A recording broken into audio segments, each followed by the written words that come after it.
voltamos. Oi, Lê, não consegui te dar oi aquela hora.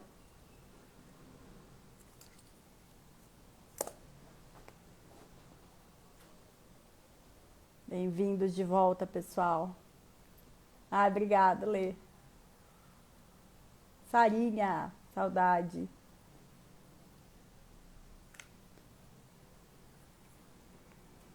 Deixa o Edu abrir a outra garrafa dele lá. Oi, Isa.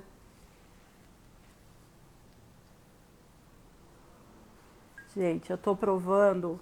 Provando não, que eu já conheço decor. Mas eu tô tomando o Barbera, tá? E o Edu tá com o Terol lá.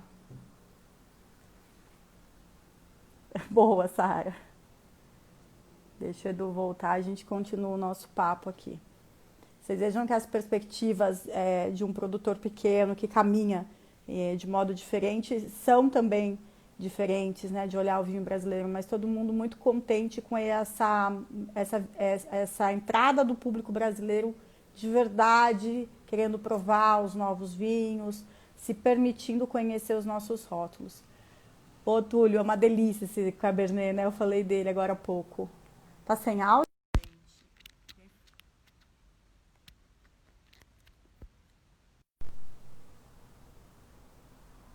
Sim, o Cabernet 2010. Eles devem ter aí, gente, vale muito a pena. Vamos lá, que o Edu voltou já. Aê, voltamos. Pessoal, tá aqui vários falando do Cabernet 2010. Tem ainda? Tem, mas não sei se eu vou vender. Tem, mas acabou. Não, tô brincando, calma, calma. Tem, o vovô ainda tem, o vovô. A gente deve ter umas, não sei, mil garrafas ainda. E é engraçado, é legal isso da Gabin, pessoal, porque assim, por exemplo, eu tenho um Turiga aqui que eles não fizeram mais depois daquele. Aí, hoje eu pensei em abrir para fazer inveja pra galera, mas aí não tem mais, eu fico aqui me remoendo também, não querendo tomar ele. Então, é uma produção que você não encontra sempre os mesmos rótulos. O Pinot, por exemplo, já tomei de vários perfis diferentes. Teve um ano que você fez Chardonnay, né? Então, isso é muito bacana, Sim. acompanhar o trabalho dos pequenos produtores, de gente como a Gabin, que está sempre trabalhando de forma inventiva e aproveitando o que melhor tem no ano. Isso é bacana também. Você não fica presa a essa linha, não comercial, mas não no mau sentido, tá, gente? Mas assim, nessa linha, eu tenho que ter esse produto. Não, eu faço o que for melhor, no estilo que for melhor. Essa liberdade de criação é muito, muito interessante também do perfil de vocês, né?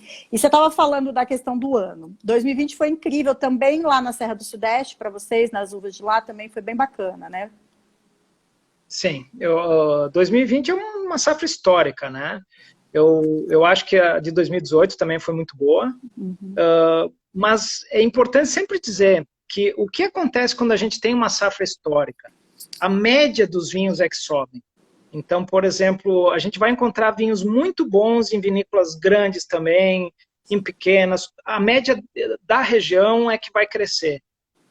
Agora, quem faz um trabalho já muito detalhado, principalmente na uva, dos vinhedos, em anos não considerados muito bons, vai ter vinho bom também.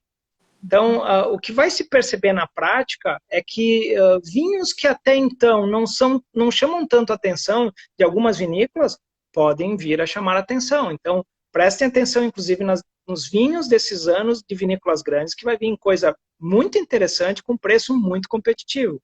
Então, é bom abrir o olho, porque para ter essas oportunidades, assim. Agora, para nós não foi diferente, né? A safra 2020 é sensacional, sensacional. Claro que ainda é muito cedo para se dizer categoricamente, assim, porque são vinhos que até vão levar um tempo para chegar no mercado, né? Então, claro, algum branco, algum Pinot Noir já estão aí por aí, vinhos tintos jovens, brancos já estão surgindo, mas assim, aqueles tintos mais pesados, de corpo médio, ainda vão levar um tempo, né? E é interessante você falar isso, porque a gente falou tanto de vocês caminharem na contramão, mas o mundo do vinho, eu sempre falo isso, é para todo mundo, né? Nós todos fazemos um trabalho conjunto, cada um no seu quadrado, digamos assim, mas a gente faz um Claro. trabalho conjunto de conscientização. E até mesmo, alguém falou aqui na primeira parte da live sobre a questão do vinho de mesa. Eu considero importantíssimo o consumo de vinho de mesa no Brasil, porque é ele que vai, às vezes a pessoa não vai, nunca sai de lá, mas ele vai ser o primeiro degrau para o vinho fino. O importante é que as pessoas Sem tomem dúvida. vinho. Talvez ela não vai começar tomando um vinho da categoria que você vende, da categoria de preço, de qualidade e tudo mais. Ela vai começar no mais simples, vai começar no que ela pode. Mas a curiosidade, a sementinha vai estar plantada para ela prosseguir nesse caminho e começar a curtir coisas diferentes também, né? Sem dúvida. E também a gente tem que sempre entender que essa questão de classificações dos vinhos é uma convenção humana.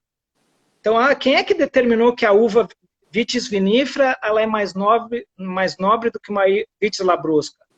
Fomos nós homens, o ser humano que fez isso. Então, não significa que não possa existir um vinho de Vitis labrusca agradável.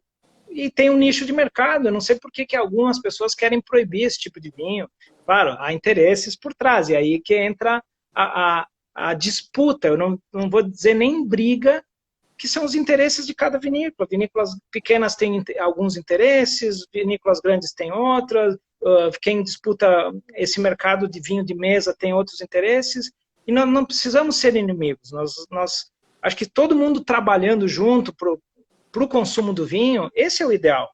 É difícil a gente sentar na mesa e conseguir fazer essa utopia, essa questão do ideal, né? Mas para nós Dungebben, consideramos que vinho é vinho.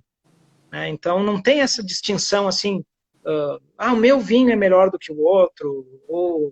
Não, tudo é vinho, deixa o consumidor escolher aquilo que ele quer. E a gente, como escola, tem muito essa postura também. Todos os vinhos, se você estiver tomando e consumindo, são legais. Ótimo. Que você entre nesse caminho. O nosso papel é informar. Com mais informação, você vai escolher o que você acha que é relevante para você, que te satisfaz de uma forma melhor.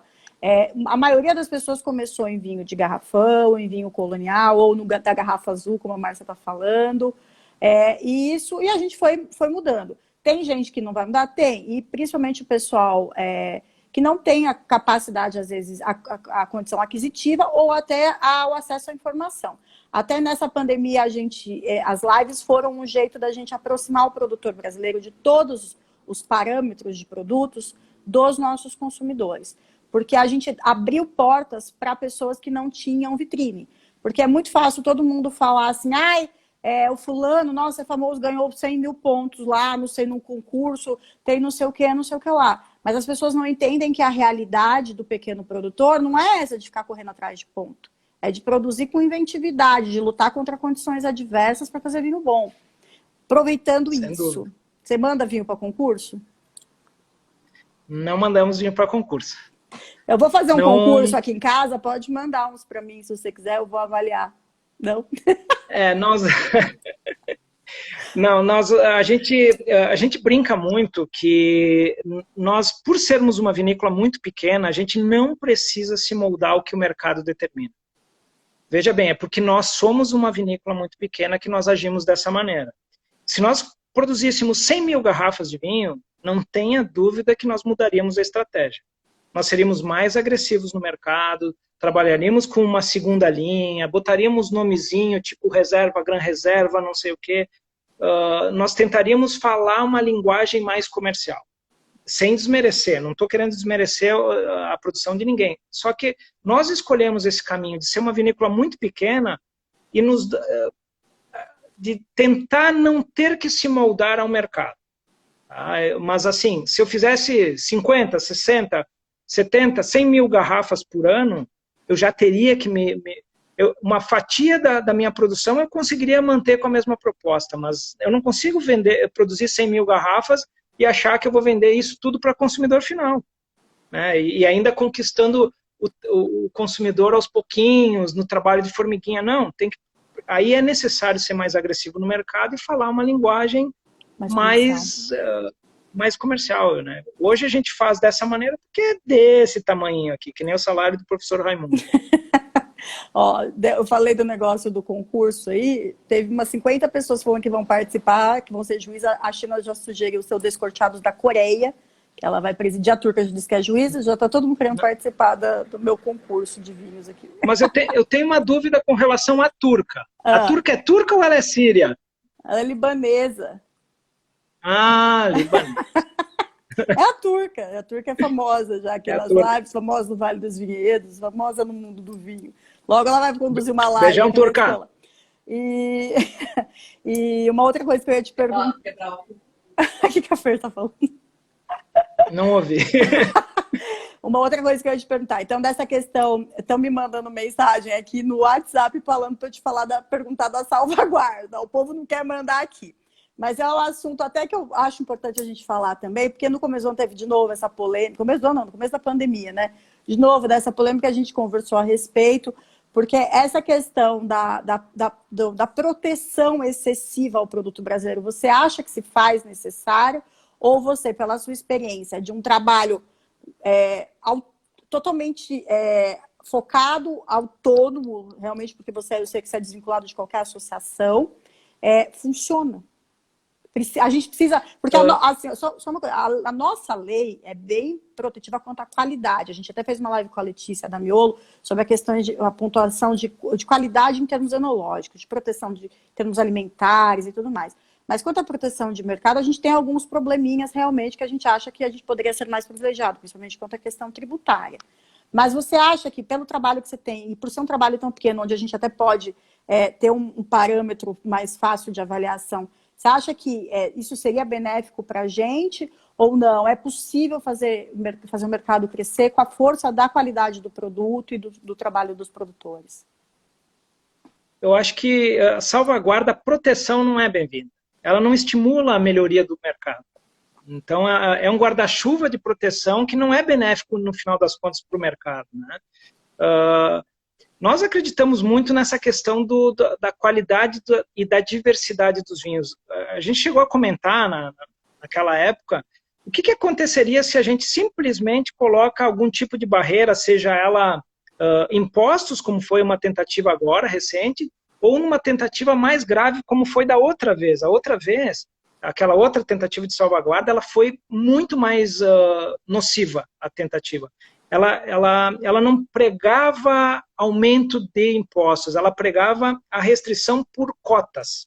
Uhum. E isso restringiria o mercado por exemplo, uma Mangeben vinda da Nova Zelândia, uma Mangeben da Áustria, uma Mangeben do Canadá, não entraria mais no Brasil. O aumento de impostos também pode provocar o mesmo efeito, talvez não de maneira tão incisiva, mas ele pode provocar um efeito parecido, um efeito colateral. Vocês imaginem um vinho, por exemplo, de R$30. A gente aumentou 30% o imposto dele.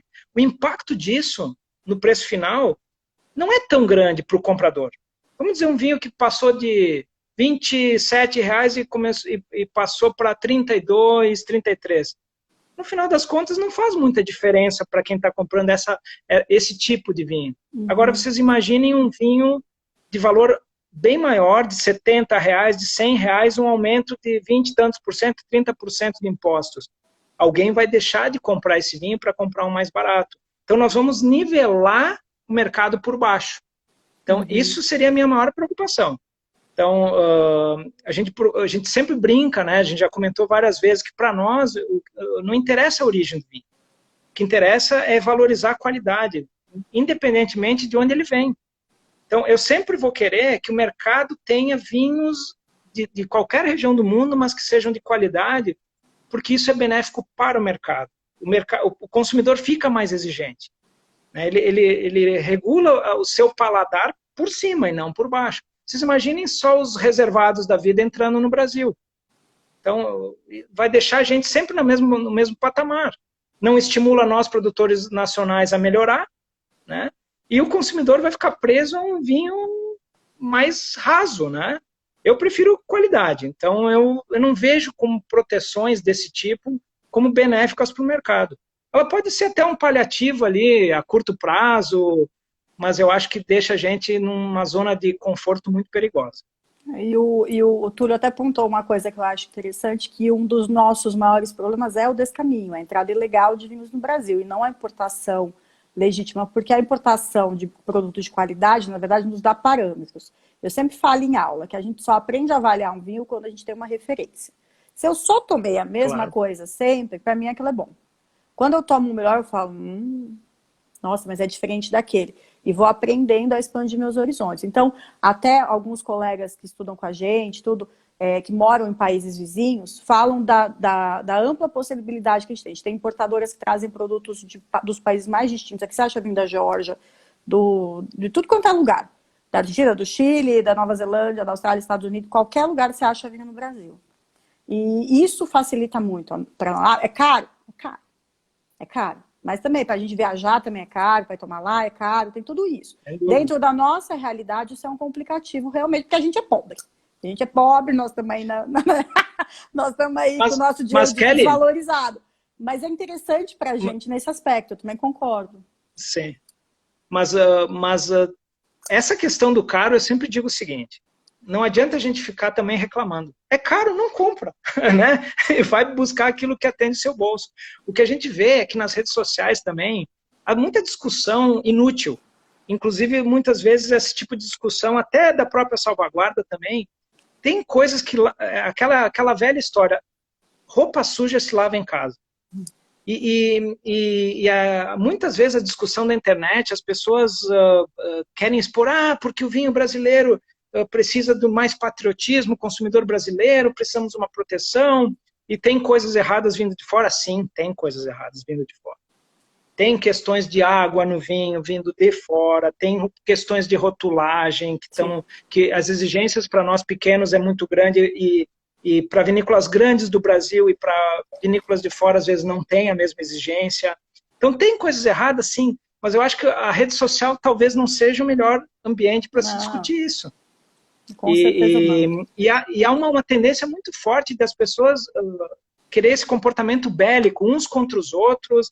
A gente vê isso na política, vê no futebol, vê nas religiões e vê no vinho também.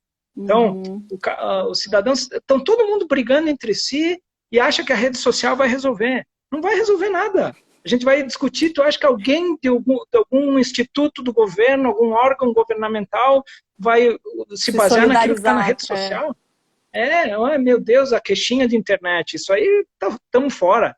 Acho que tem coisas que têm que ser discutidas dentro dos meios adequados. Não, e eu acho que a gente tem que trabalhar com tamanha qualidade para que o vinho brasileiro vire realmente uma parcela da economia representativa, a ponto do governo se importar com isso.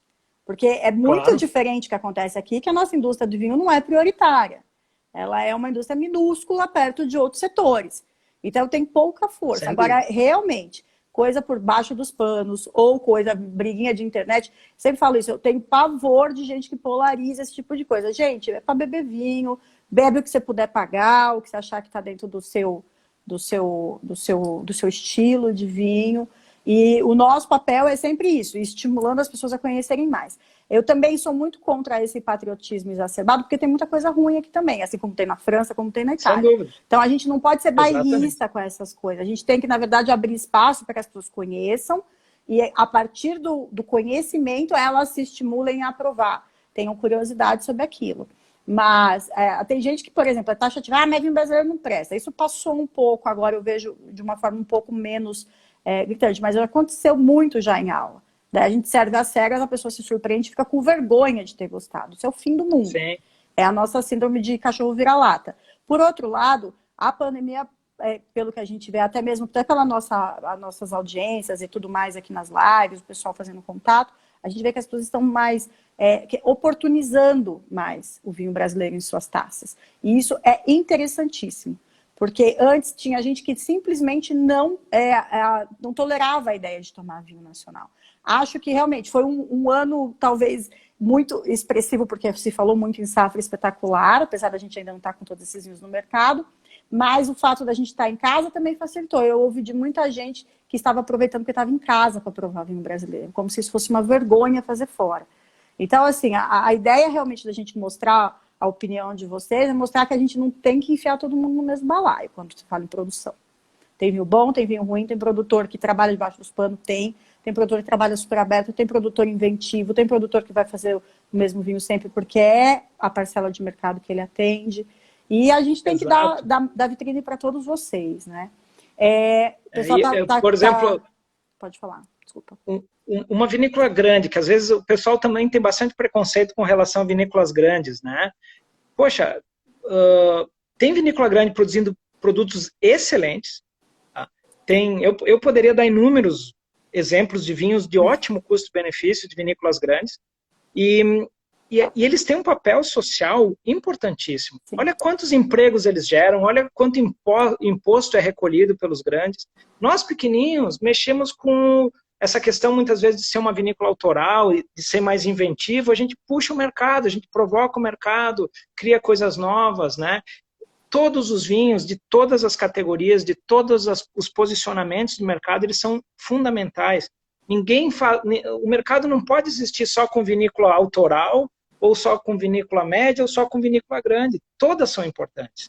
Né? Então, e a gente não pode esquecer também do passado. Olha o que essas vinícolas grandes fizeram, que hoje são grandes, que muitas já foram muito pequenas também, que cresceram, algumas permaneceram no meio do caminho, ficaram médias, mas elas pavimentaram, elas cortaram as árvores, fizeram uma estrada de chão, de terra batida, asfaltaram, depois viemos nós pequenos e passamos por cima de uma estrada que já estava pavimentada. Exato. Então a gente tem que saber valorizar o passado também, ou quem percorreu o caminho antes da gente. Todos temos valores, é só achar o seu nicho de mercado. E deixem o cliente escolher.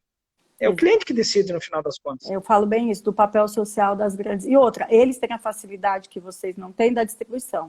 Você encontra, o pessoal citou Salton, Valduga, Aurora, você encontra em Miolo, você encontra em qualquer lugar do Brasil. Então é muito mais fácil eu entrar, ter uma boa impressão de um vinho brasileiro por conta deles, e depois eu falo, quem mais está fazendo vinho aqui? Estou falando da Valmarino. Valmarino faz vinhos incríveis.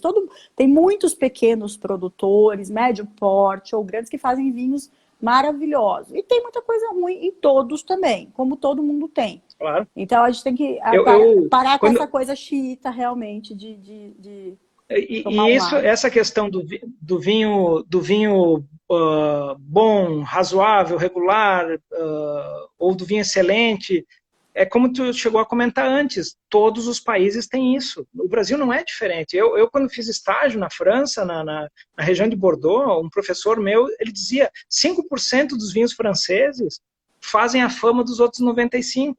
O Brasil não é diferente.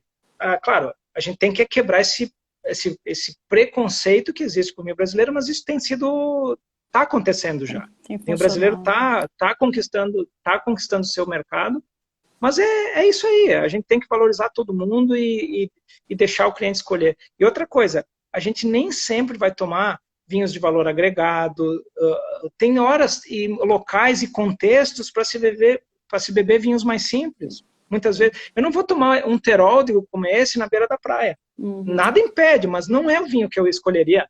Né? Eu pegaria um vinho mais simples. Eu ia falar agora, a última vez que a gente jantou junto, a minha última vez aí em Bento, a gente começou o nosso jantar papeando com o Pinot Grigio da Miolo. Que você falou que você gostava muito daquele vinho. É um vinho... Gosto muito, acho um belíssimo custo-benefício. Um vinho baratinho. E um vinho extremamente versátil. Sim. Eu vou dar um exemplo, já que tocamos no assunto, assim, eu só vou dar mais um exemplo de vinhos extremamente barato e bom. Que eu acho que é acessível para muita gente. Um Prosecco da Cooperativa Garibaldi. Sim, eu adoro. É um vinho que está no mercado, em supermercado, por R$29. Sim. E não existe vinho brasileiro barato. Jesus! As pessoas muito não bom sabem, esse então, Prosecco. Então... esses dias mesmo eu provei um colheita tardia da Aurora, super assim, leve e tal, mas ele custa R$20. Aí quem nunca provou um colheita tardia, não sabe se vai gostar, não quer pagar caro, pronto. Então tem muita coisa interessante. Pode falar. Quer ver um outro exemplo de um vinho de ótimo custo-benefício? Esse é um vinho que está em torno de R$95. Um tal de Barbeira d'Angeben. Ele é muito bom, ele é muito versátil, assim, combina com tudo. Eu gosto, combina até com live. Opa! Poxa, olha ali, coincidência! Realmente, o pessoal está falando, realmente, essas grandes tiveram um aumento enorme de venda, exatamente porque estão com a distribuição muito mais fácil, mas os pequenos estão tendo sentindo essa amostra também. Penso que faz algumas pessoas não gostarem do vinho, é porque foi mal contextualizado, exato.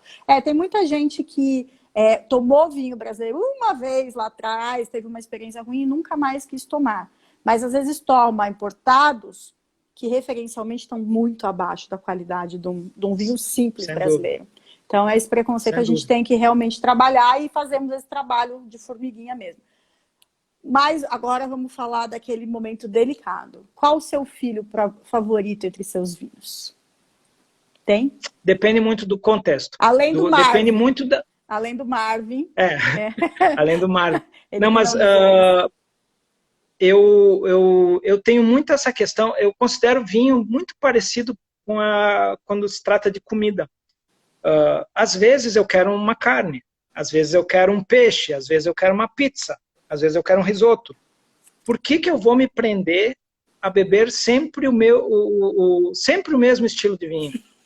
Quando se trata de vinho, às vezes eu tenho vontade de um vinho branco, às vezes eu tenho vontade de um rosé, às vezes eu tenho vontade de um tinto médio, e de vez em quando eu vou ter um tinto encorpado.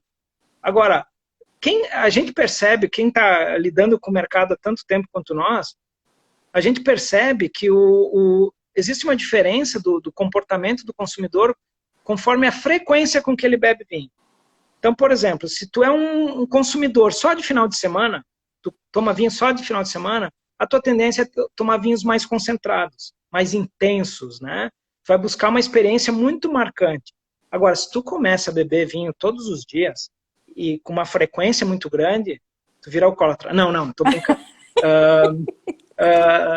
Tu começa a gostar de sutilezas. Tu gosta de um vinho mais leve, tu gosta de um tanino mais fácil, tu começa a aceitar o frescor, que no primeiro momento, quem começa a beber vinho não quer acidez, né? Aí tu dá um barbeira pro cidadão e o cara, que vinho bom.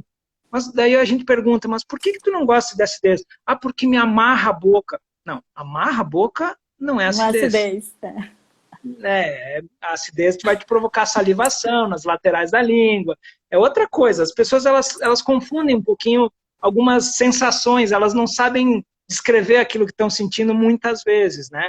Mas isso é uma questão que a gente observa bem. Quem bebe de vez em quando tende a preferir vinhos mais intensos. Quem bebe com frequência continua bebendo vinho intenso também, mas também gosta de sutileza, de leveza, de frescor. Tá, e acaba abrindo um pouquinho o leque. E aí, qual que é o favorito? Não. Então, a turca tá falando que você é lisa igual eu, ou que eu sou lisa igual você, não sei. Falei que eu aprendi com você. Se me botar uma pizza marguerita aqui na minha frente agora, eu vou querer o Barbeira que tu tá provando. Se me botar um carrezinho de cordeiro, eu vou querer o Teroldo que eu tô bebendo aqui. Se pegar um salmão, eu quero o Pinot. Se eu tiver dúvida, eu abro o espumante. Se quiser um queijo mofado, eu pego o Gewürz. Então, não sei, não saberia. Um assado de tiro Taná, um ossobuco Cabernet. Então, é assim que funciona. Quais são os que você tem disponíveis agora, Edu? Como é que tá? Porque eu lembro que estava no final, Gewürz ainda tem um pouco, Jesus ainda tem. Gewürz tem pouquíssimo, o Jesus tem um pouquinho ainda temos Pinot, ainda está entre nós. Temos Pinot, Barbeira, Cabernet Sauvignon, que é o vovô, o Taná. Para quem gosta de um churrasquinho, nosso Taná tá... Ó.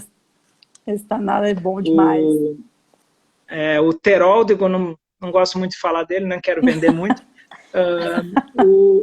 E o nosso espumante, que é um espumante assim, com 24 meses de autólise, é um espumante mais marcante, com um final super longo, serve para qualquer hora, sem comida, com comida, pós-refeição, com uma feijoada, é magnífico também. Então, temos todos aí. Ó, o pessoal tá só o Turiga que a gente não produziu mais. Tem na minha adega, mas também vocês não vão ter. Vai ficar aqui, eu vou esperar um dia. Quer vender? Eu levo aí o dia que eu for. Mas eu tenho mais coisa na minha adega aqui que nem todo mundo tem. Eu acho que aquelas que, ó. Esses dias eu tava sem espaço na adega, tava lá na casa da Carolina, os cabernets guardados, a adega dela pifou, foi um desespero abrir espaço aqui, coloquei de volta, falei, esse não pode estragar, não. É que, pessoal, o Edu me deu 2 cabernets do início do trabalho deles.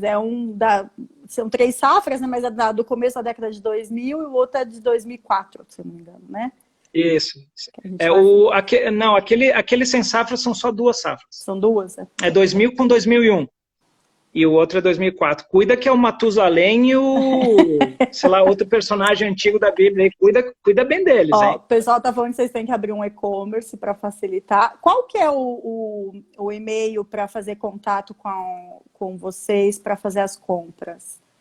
adega@angeben.com.br. Tem fernanda@angeben.com.br. Daí ela ganha uma comissão e compra mais vinho para mim. Ai, peraí que eu tô escrevendo errado, mas eu vou colocar aqui. Pessoal, depois quem quiser também, qualquer coisa me manda o .com.br, mas me manda mensagem que é um caminho para vocês.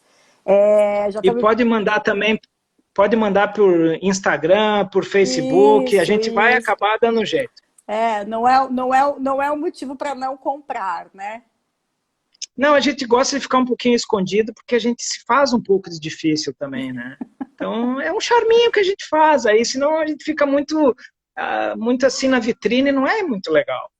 Tem um WhatsApp para passar também, Edu? Não, WhatsApp não. Tem da Fer. Da Fer, tu vai dar o teu celular? Então vem aqui dar o teu celular. Fala aí, DDD 51. Não, vem aqui tu falar. Eu tô bem horrível hoje, não dá? Não, manda por e-mail. Manda. Sabe por quê? Não, eu vou dizer por quê. Eu vou dizer por quê. O WhatsApp, vocês não sabem a loucura aqui.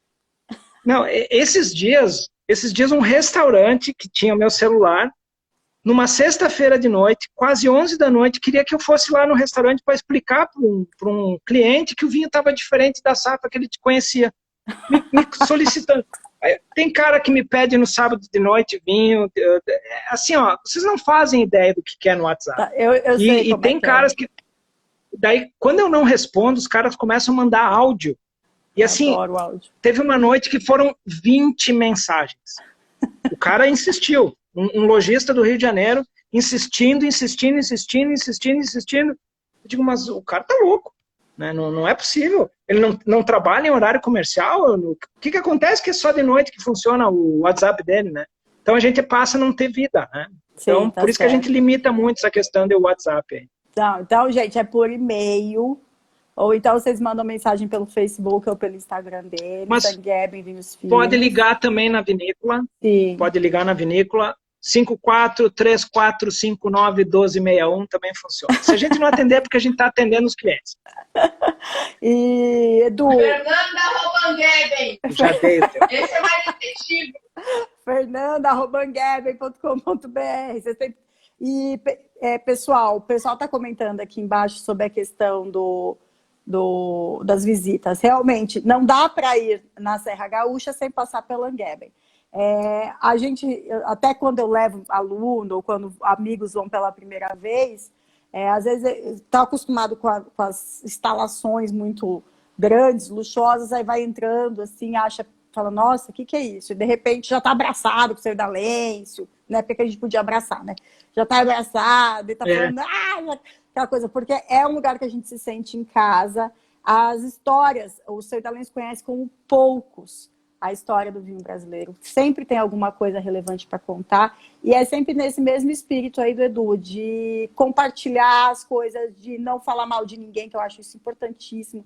Trabalhar justo, trabalhar para construir seu espaço. Que é o que a gente gosta de fazer e valorizar com certeza. Então é uma visita imperdível para quem for para lá. Fora que se for com a Kelly, vai ter um papelzinho colado na frente com umas boas-vindas, uma mensagem de boas-vindas. Sempre tem isso. Sempre tem. As minhas excursões são recebidas lá de uma forma meio peculiar.